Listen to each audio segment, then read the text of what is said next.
If you're crying over losing a partner right now, exiting a relationship, I want you to take pen and paper. I want you to write down in one section all the good things that he's done for you. Did he say nice words? Was he loyal? Buy you flowers? Whatever, like all the good things, and then the bad things, okay? Then I want you to look at that paper, and if the bad column is way longer than the good one, I want you to fold the paper like this, okay? Fold the paper, and then I want you to start drying your tears, okay? Then I want you to go to the bathroom, and I want you to take a deep look in the mirror, and I want you to ask yourself, why am I crying over losing a problem? Because honey, you did not have a partner, you had a problem. Hi guys, my name is Liz and welcome back to my channel. In this video, I will show you how to get over heartbreak very fast, because honestly in my life, I've always gotten over things very fast, especially in a relationship. I've done some things that I feel like really helped me and can help you too. First thing I want you to ask yourself is, was the relationship genuinely good?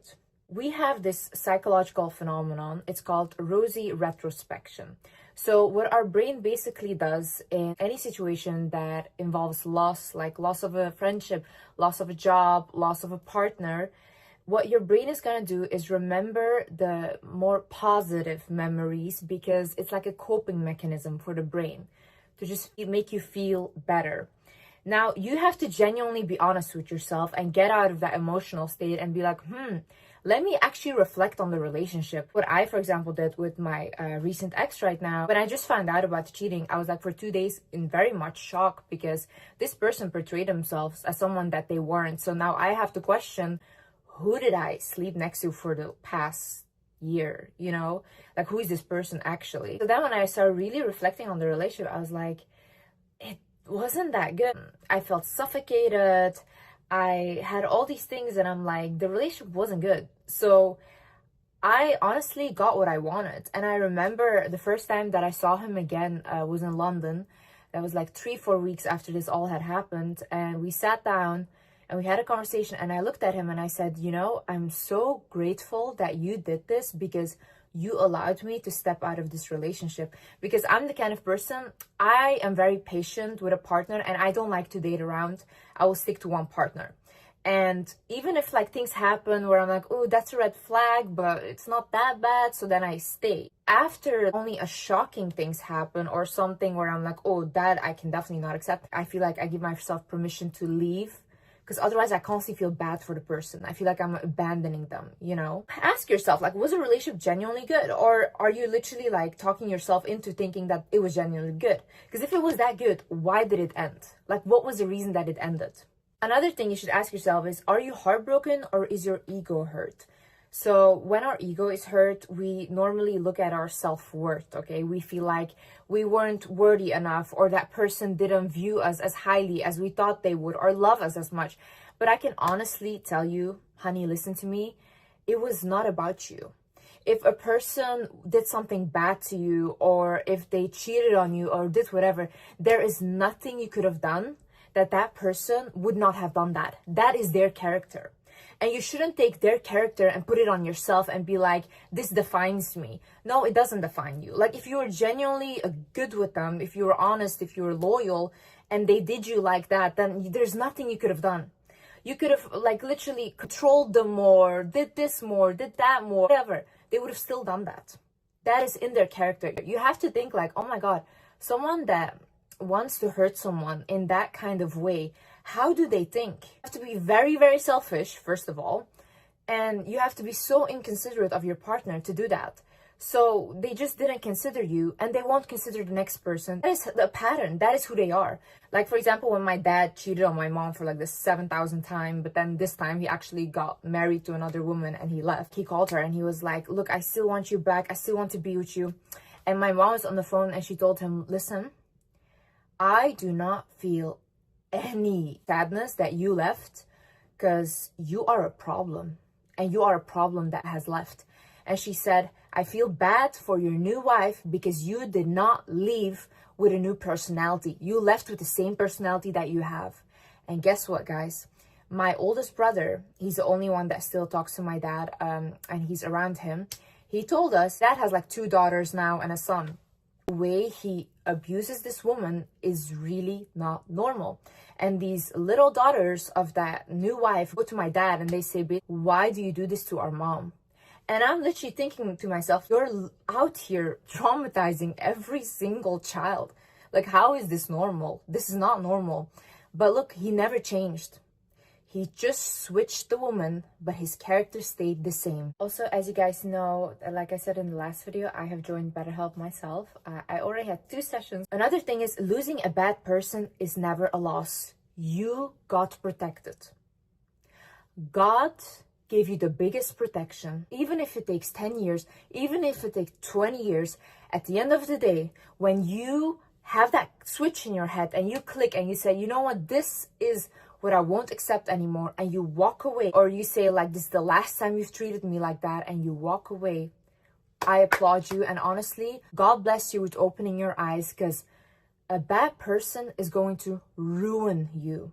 And when you are in that relationship, you cannot see that for yourself.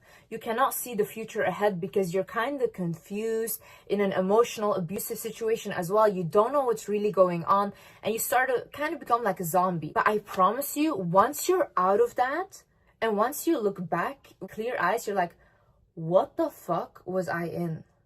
What was I doing? You see, when you're around people that just energetically constantly want to take from you, you start to lose yourself. And you will see these people, they become more successful, they have this, they have that, but you start to lose your purpose. You don't feel like yourself anymore. You don't even look like yourself anymore. And then you think like, what is going on? But then you step out of that relationship, all of a sudden your glow is back, your skin is healing, you look way better, you feel better, you have motivation. You were not the problem then. I promise you, you were not the problem. Don't think like, oh my God, I should go back now because maybe it will get better. Honey, if it didn't get better by now, it will not get better. Believe me, I've been around addicts. I have been around people that had certain ways about them that never ever wanted to change. And nothing what I did to try to help them or try to make them change ever did anything. Never. If someone doesn't want to change themselves, and if they don't take that necessary steps to change, you will not see a new person. They'll probably die like that, truly. Another thing is, allow the emotions to come over you. Allow these emotions to purge and process. Reflect on the situation and ask yourself, okay, why do I feel like this right now? You feel immense sadness because, yeah, it's normal. You just lost a person that you were with every day, probably. You were texting them every day. Like, that is hard loss. It's almost like someone died. Someone cheated on you. It's like figuring out that that person never existed. So now you're questioning your own reality because they did something. It's really sad. So what I would suggest then is talk to a friend, talk to a therapist, and talk it over and over and over again. God bless my sister Sabina. I've talked to her about the same situation 10,000 times. Like, I was over and over again talking to her about it because I could not understand the shock. I did not see this coming. But that really helped me to get this out of my system and then come to a point where I was like, okay, I get it now. What I do next is, do I allow this or do I not allow this in my life? Also, for the ones thinking like, you know, maybe if you ask the person that hurt you why they did it, that will make you feel better. Well, honestly, I did that. So I've talked to my ex so many times. We've had so many conversations over and over again. I said, why? What was the reason? Every time he gives me a reason, but that did not make me less angry. That did not help. That did not make me want to get back with him or love him. No. From the minute I found this out, the love was gone. Gone. Anything further than this is pure because the child, you see someone for who they are and the mask has dropped, you cannot unsee that. Now it's time to focus on yourself. I love going through a breakup personally because I always have the biggest glow up afterwards. And any girl that I see, whenever they go through a breakup, they come out as a baddie. So I'm like, okay? So just focus on yourself right now. Like, if you want to go to the gym and do whatever you want to do that. If you want to do more self-care or work on yourself or whatever, do that. If you just want to focus on regulating your nervous system, finding new ways to relax, whatever makes you feel good, do that. And don't feel bad for spending money on that or investing in yourself. No, honey. This is the time that you should be extra nice to yourself. And this is also the time that you should surround yourself with people that truly love you. Love shouldn't only come from a partner. We